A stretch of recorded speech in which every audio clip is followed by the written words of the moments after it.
también tiene un grupito de hermanos en las cuales ellos ministran la escritura, así que bueno, no le vamos a dejar aquí tranquilo tampoco, aunque él vino medio de vacaciones para descansar, pero bueno, vamos a compartir.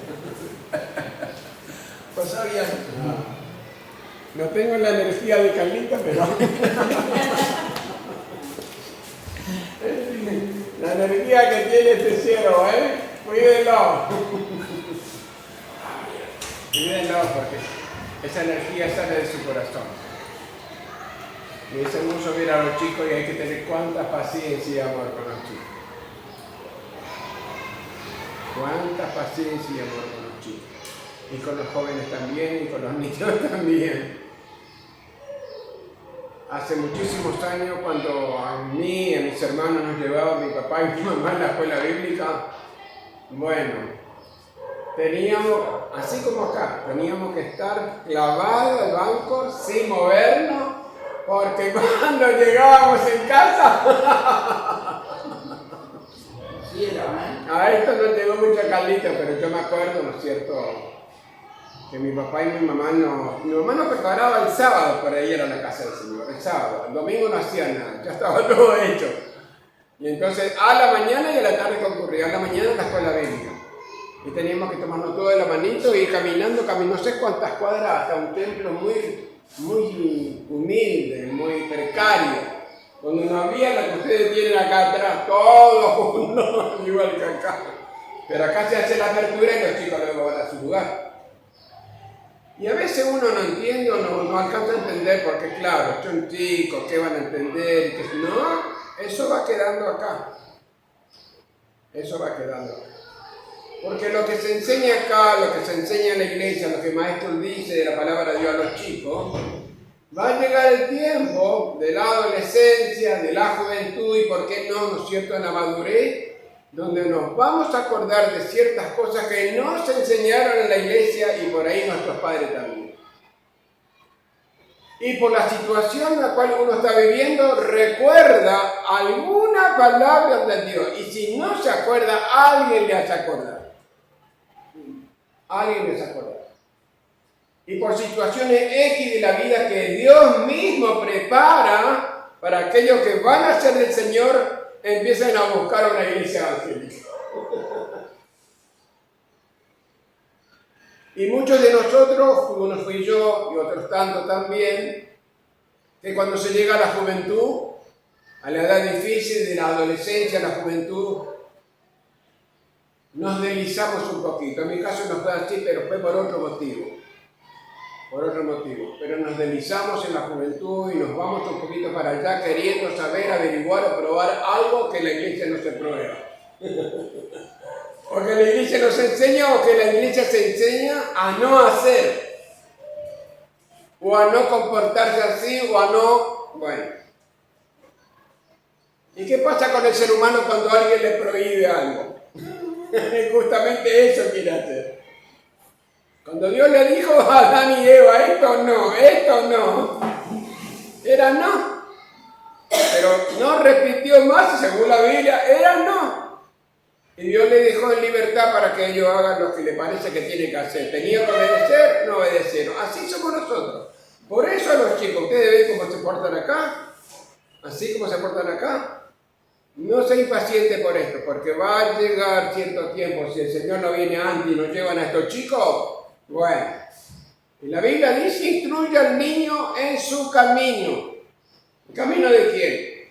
En el camino del Señor, pero del camino de nuestra vida, en el camino de nuestra vida familiar, en el camino de la vida, porque van a desarrollarse, van a crecer, van a ser hombres y van a ser mujeres.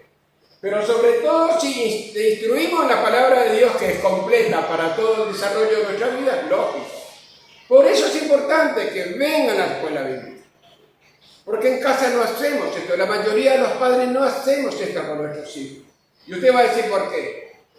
Bueno, hay muchos justificativos, pretextos y qué sé yo, para poder... En casa no hacemos porque fulano viene más tarde, fulano no está, no podemos reunirnos porque llegamos al trabajo, que el colegio, que esto y que el otro, y no hacemos. Eso del culto familiar hace mucho no lo hacemos.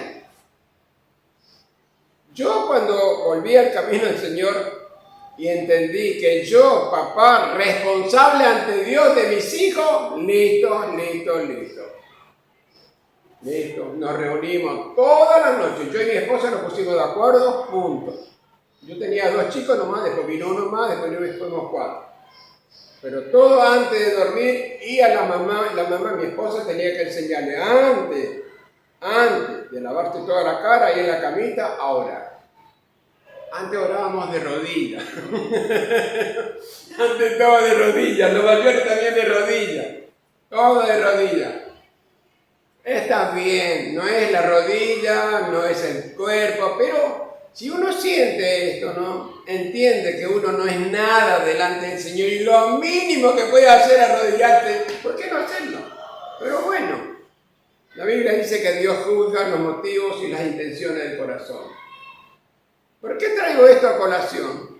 Yo me estoy riendo cuando Calito está acá y veo la energía que él tiene y las ganas que él tiene y transmite a los chicos.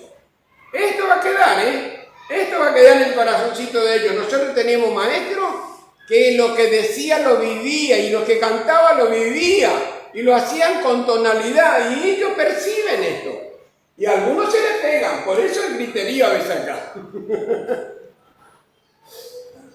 Las cosas que Dios hace en secreto, en el anonimato de nuestra vida, a la larga o a la corta, se manifiesta en la vida de las personas. Hay personas que vienen a la iglesia y dicen, mi mamá me llevaba, mi papá me hablaba en la camilla esto y ni el otro. Y ahora que soy grande, me parece que este es el camino. Me parece, y está buscando, ¿no es cierto?, lo que antes aprendió un poquito, aunque sea. Y la Biblia enseña a los padres, a nosotros los padres, a instruir a nuestros hijos en el camino del Señor. No le corresponde a la iglesia. Le corresponde a los padres. La iglesia muchos no puede hacer, media hora acá, una horita acá, nada más. Pero los padres vivimos con nuestros hijos, somos nosotros los responsables de instruir a nuestros hijos. Pero si los padres no se instruyen la palabra de Dios, ¿qué le va a instruir a los chicos? Le va a instruir lo que entienden, lo que saben, lo que pueden, ¿ves? Nada más. De ahí que Dios reclama a los padres que seamos entendidos en el conocimiento de la verdad, que procuremos conocer a nuestro Dios y a nuestro Salvador. ¿Qué es conocer a Dios?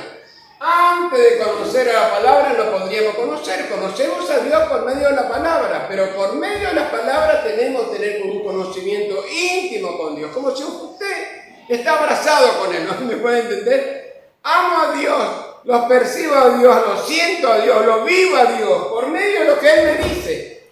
Y yo le respondo en la oración, o en las canciones, o cuando hablo de Él a otras personas. Por eso hoy decíamos, Dios nos demanda que le amemos. Dios quiere que le amemos. ¿Y por qué debemos amarlo? Porque Él vino a nuestra vida y nuestra vida está cambiando y se está cambiando por la luz de la palabra de Dios y el Espíritu Santo a que amemos a Dios. Ahora vivimos un tiempo, es tan materializado el tiempo, es tan terrible el tiempo que vivimos, que estamos apretados por todos lados y tenemos tanta responsabilidad y tanto compromiso que nosotros mismos adquirimos, que no nos sobra tiempo ni para leer la Biblia en casa. ¿No les parece? ¿Cuántos televisores usted tiene en su casa? ¿Está mal? Nada está mal cuando priorizamos a Dios. Nada está mal siempre que Dios sea el primero y lo otro después. Les voy a contar una cosa que a veces no digo. Cuando mis chicos empezaron a tener 6 años y 7 años, mi hija mayor y luego el nene vino después, ya 7 años, yo podía comprarme un televisor para ver por lo menos los partidos de fútbol que a mí me gustan. No me compré. Porque ya en ese entonces las novelitas y los abracitos y todas esas cosas ya estaban en la tele. No me compré, pero por mis chicos no lo compré. Porque yo les estoy enseñando otra cosa acá que ellos no pueden ver, pero pueden oír. Pero en la tele ven, oyen y imitan. No lo compré. No lo compré. Pasó años para comprarme un televisor, ya cuando era más grandecito. Y algunos de mi familia en Buenos Aires, que eran cristianos, me dicen que soy un poquito duro con los chicos. No, no soy duro, estoy haciendo lo que creo que Dios me manda a mí. Ya van a tener mucho tiempo para aprender allá afuera. Acá en casa no. Allá sí no van a aprender, pero acá en casa no se repite, ni se imita, ni se hace nada de lo que acá no se hace. Afuera otra cosa.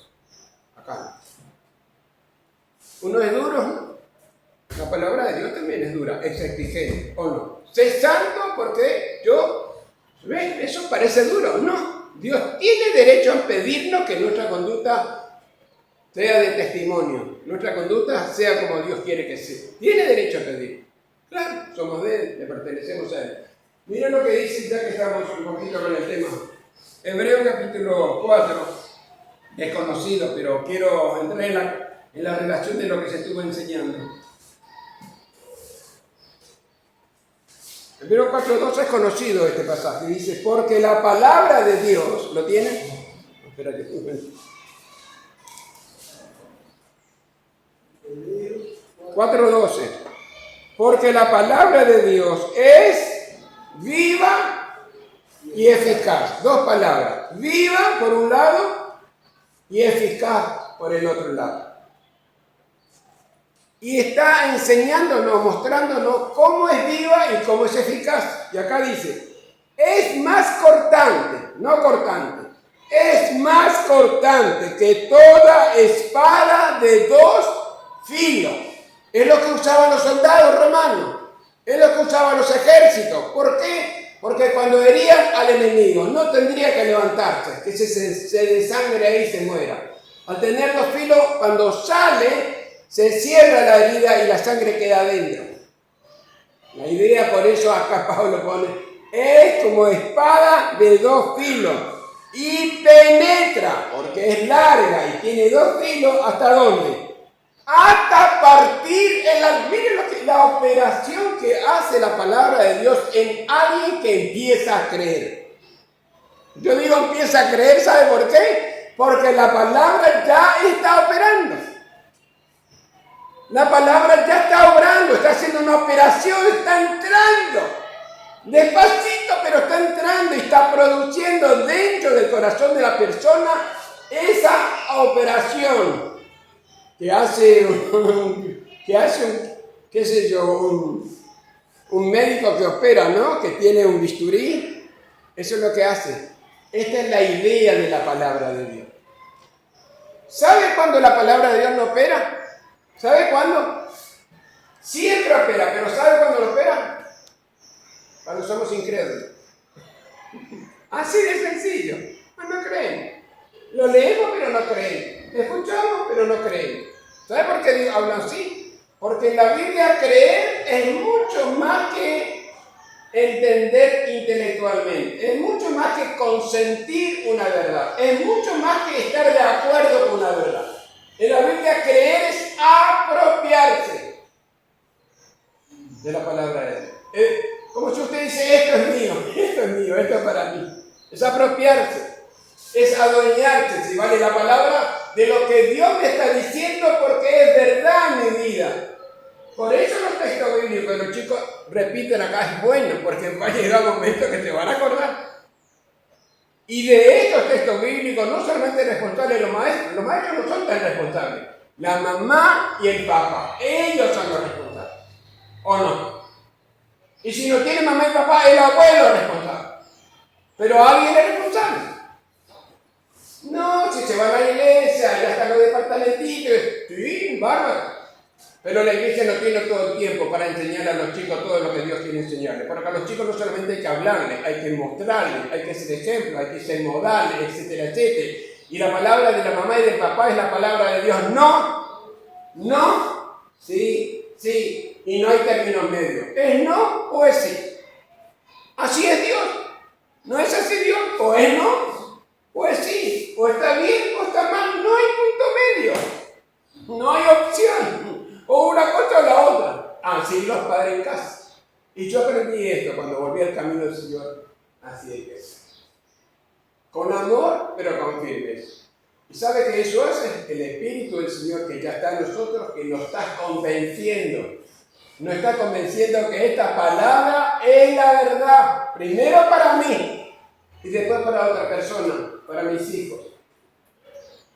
Es como una espada de dos filos que penetra hasta partir el alma. ¿Sabe qué? Ningún ser humano puede cambiar el alma de una persona. Todos los seres humanos podemos recibir conocimiento, tener conocimiento, entender muchas cosas, pero el alma es personal, es de uno. La decisión es de uno. Yo puedo aceptar, puedo estar de acuerdo, pero yo decido. El alma es como un recinto, es como digamos, sí, es como un recinto, es como un vaso, como algo en la cual está allí nuestros pensamientos, nuestros sentimientos, nuestro raciocinio, nuestra voluntad y nuestro raciocinio para escoger. Ese es el alma, por lo general tiene varias cosas que podemos hacer, pero el raciocinio, la voluntad, el conocimiento, etcétera, etcétera, es el alma. Y yo decido, depende de lo que oigo, depende de lo que me ofrecen, depende de donde puedo, yo decido. Yo decido oír la palabra de Dios. Yo decido obedecer la palabra de Dios. Ahora que soy del Señor, entiendo que me conviene obedecer. Me beneficia obedecer porque ya me di cuenta que obedecer la palabra me favorece. Por ejemplo, no miento más. Es que es raro que no miento más, no le voy a decir. No miento más y ya está. Y voy a perder no importa. No importa que pierda. Dios me dice que Él me va a recompensar, ni sé cómo, no me importa tampoco. Me importa que Dios, ¿no es cierto?, empiece a agradarse un poquito de mí. Eso hace la palabra de Dios. ¿Qué pasa con los creyentes que no abren su Biblia y acá abren su Biblia? Y a veces les cuesta encontrar. Busque y ahí está, dando vueltas. ¿Sabe por qué no lo encuentran? Es fácil. Es fácil. No leemos la palabra de Dios. Y menos la entendemos. Pero sí decimos que somos de Él. O sea, somos de Él y no le conocemos, porque el conocimiento de Dios es por medio de Él. Pero miren lo que hace la palabra, y en varias partes dice aquí, ¿no? Tiene que ver con... Mira lo que hace. Penetra hasta partir el alma y el espíritu. ¿Ve que somos alma y somos espíritu? ¿Y qué más somos? Cuerpo. Es decir, no somos tres personas, somos uno. En tres áreas, en tres dimensiones. Está la materia, esto es la materia, ¿no? Esto que nosotros miramos, amamos y tanto cuidamos. Está bien que cuidamos, pero cuidamos tanto el cuerpo. ¿Y el alma? ¿Y el alma? ¿Ves como las hermanas, las mujeres, no? No se mira al espejo, ¿no? Y ahora hay que tanta solución, ¿no es cierto? Para la apariencia, y bueno, no importa lo que salga. Yo tengo que mostrar, ¿no es cierto?, exteriormente lo que quiero ser. ¿Y el alma? ¿Quién puede intervenir en el alma de una persona? Usted me va a decir, mi esposa, sí, siempre es que estemos de acuerdo. Sí, no. A mí me parece que no, yo creo que no. Si a vos te parece, hacerlo vos, yo no. Yo a eso lo comparto, ¿ves? Y entonces dice, bueno, está bien, pero yo lo voy a hacer. Bueno, hacerlo. Yo no. ¿Quién puede decir obedecer al Señor, tener que andar su camino, No. Eso es Dios dentro de nosotros, que está usando su palabra como un bisturí que está metiendo en nuestra alma y partiendo todas las cosas y tirando a un costado lo que nos sirve y quedándose con lo que sirve. Más o menos así, está haciendo un reordenamiento de mi alma. ¿Qué me gustaba antes a mí? Ver partidos de fútbol. Cuando fui a Buenos Aires, fui a la cancha de River y acá. Fui una sola vez. ¿Entiendes? Y otras cosas que fui aprendiendo porque salí del redil. Fui aprendiendo aquello que no está escrito acá, pero para no hacer. Fuera del redil, uno hace cualquier cosa porque esto ya no está, ya no me hablan de Dios, yo tampoco leo la Biblia, hay otras cosas que vienen a mi mente. Y si Cristo entró en mi vida, no se fue, pero me entristece, me pone mal, me pongo triste, me pongo angustioso, etcétera, etcétera, porque salí de todo. Ese es cuando los hermanos dejan de congregarse. Déjense de congregarse un mes y después pregúntenme, si yo estoy acá, pregúntenme, un mes, deje de congregarse un mes y no lea la Biblia, o si lee va a dejar de leer, casi seguro, y va a dejar de orar, casi seguro. Un mes, 2 meses, 3 meses, y va a ver. Antes no era tan fuerte esto, porque antes no teníamos los atractivos que hoy tenemos. Antes no teníamos los sustitutos para divertirnos, para distraernos como hoy tenemos. Por eso a los jóvenes les es difícil, a los niños les es difícil. Y a los grandes también, pero a los niños y a los jóvenes es más difícil, porque es que, ¿qué es lo que piden nuestros deseos carnales? Hablemos así, nuestra naturaleza humana, ¿qué es lo que pide? ¿Pide de Dios? ¿Pide de Dios? ¿Quiere saber algo de Dios? No, basta con decir que existe y ya está. ¿Qué es lo que pide? Y pide lo que el mundo ofrece. Y ahí va, despacito.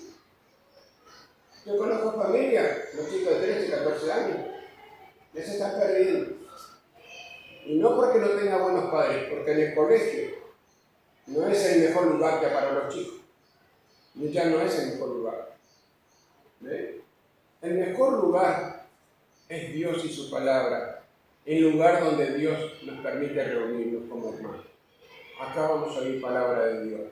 Sana doctrina. A veces yo digo, sana doctrina, pero no basta con sana doctrina. No es suficiente. Eso es cuando el médico le da una dieta.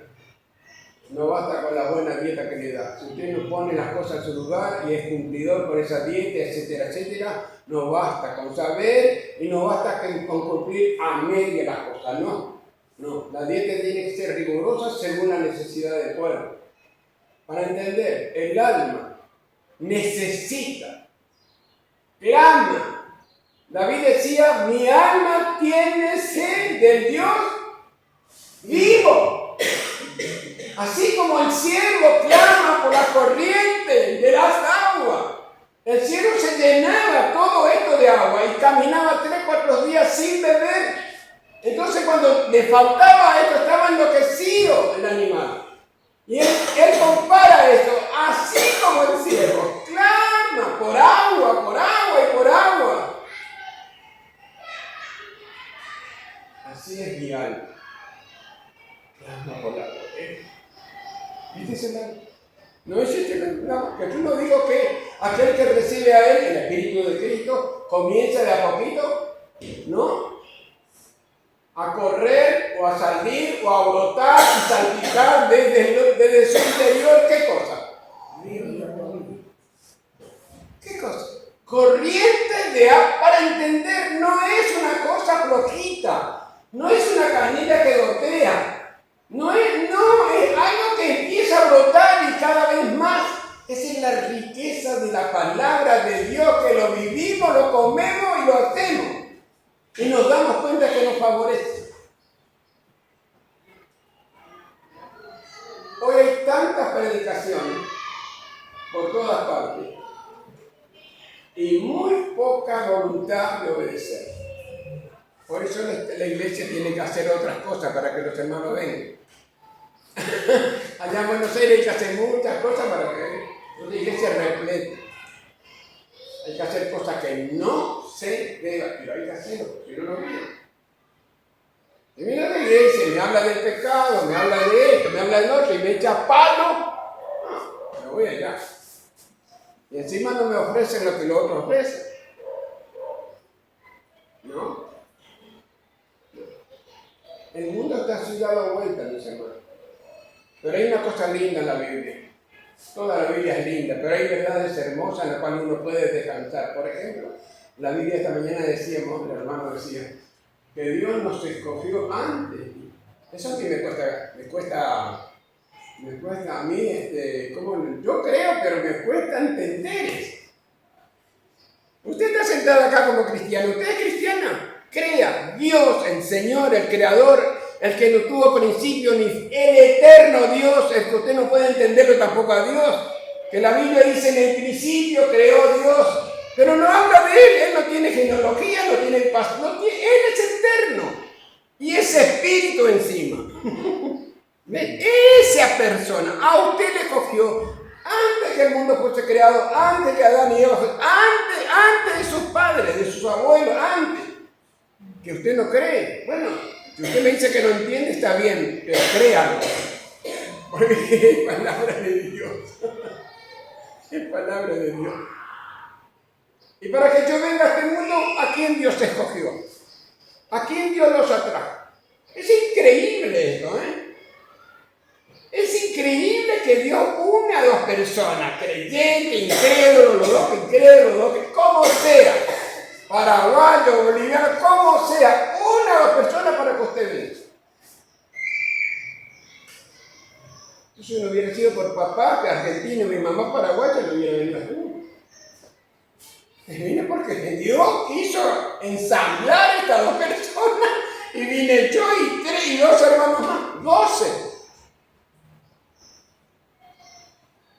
Sí, se la Biblia. Y luego Dios se ocupa en el tiempo de Dios y también nuestro, que a la Biblia habla de reengendrar. Nosotros nacemos 2 veces, los incrédulos una sola vez. Pero nosotros nacemos 2 veces. Los incrédulos una sola vez.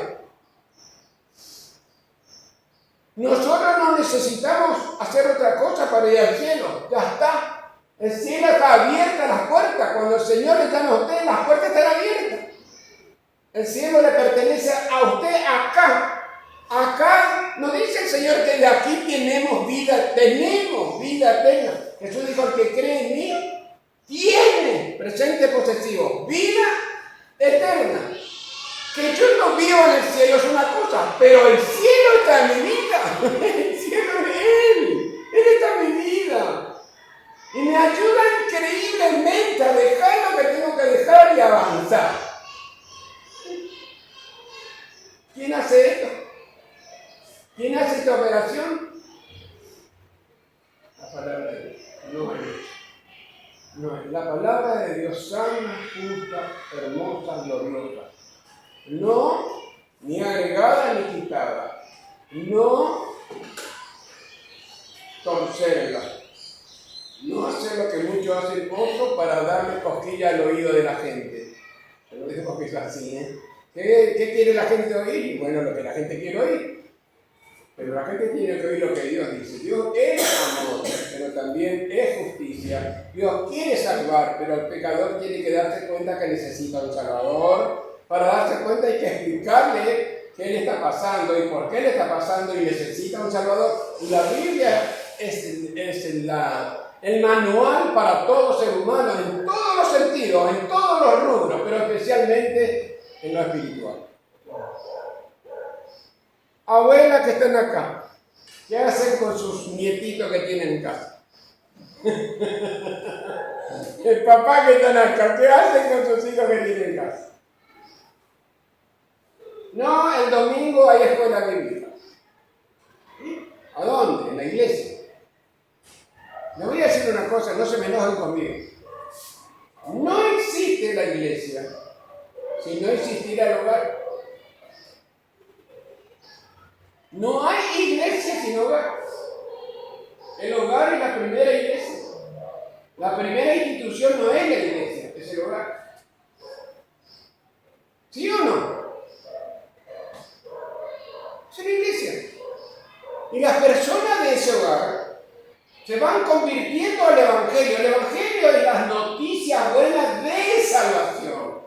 No es cualquier noticia buena que de repente queremos ver o queremos oír de parte del gobierno o de alguna persona. No. El Evangelio es las buenas noticias de, hay que agregar esa palabra, de salvación. ¿Salvación de qué? ¿De qué? De esta vida tan peligrosa, de mi propia vida quedando descarrilado y sobre todo de la eternidad. Es el Evangelio. Entonces, cuando alguien se convierte en la familia, empieza el Evangelio, si es que se convierte. Hay gente que no se convierte, que parece que se convierte. ¿Por qué digo así? Porque pasa años y su familia, ninguno más que él o ella viene a la iglesia o viene a la iglesia. Para acá. Miren, nosotros no tenemos por qué condenar a nadie.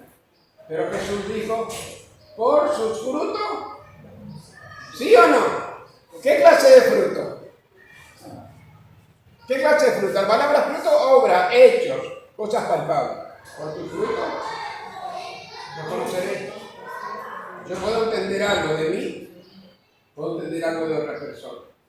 No somos perfectos, pero que si uno se convirtió y vive el Evangelio, va a haber cambio, seguro. Segurísimo, porque Dios no miente en su palabra. Eso me pasó a mí en muchas personas. En muchas personas. Y me está pasando a muchas personas que tienen muchos problemas. Pero tienen muchos problemas porque no están entregando como cristianos su vida al Señor. Le da una partecita al otro. Un departamentito de su vida se lo da y el otro es de él o de ella. Así no vamos a crecer. Y nuestros hijos, nuestra familia no se van a convertir porque no ven en nosotros lo que nosotros decimos que somos. Entonces la palabra de Dios es viva. ¿Sabe qué quiere decir esto? Que no es letra muerta. Que no es una historia vulgar. No es una historia de alguien que ya no existe, como los grandes próceres o los grandes filósofos. Es vida porque hace una obra de vida eterna, de vida que es digno de vivir acá. Y es eficaz. La palabra eficaz quiere decir que cumple con lo que dice que va a hacer. Es efectivo. Es como un buen empleado que dice que es esto.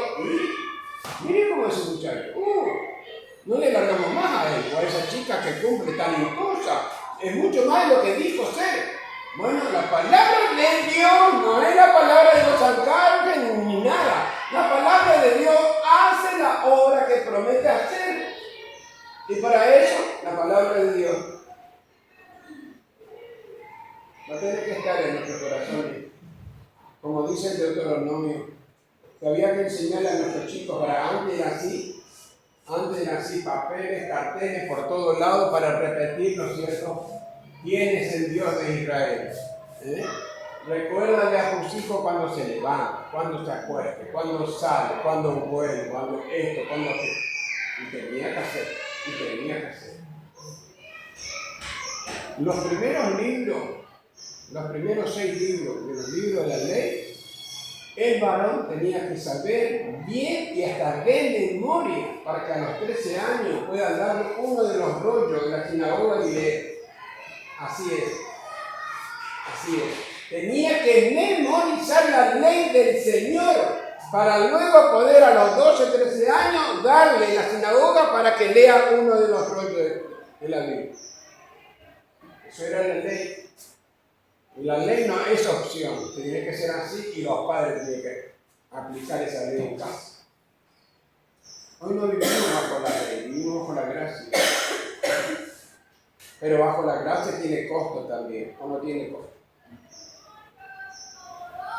La gracia es regalada, todo es regalado, la gracia tiene costo.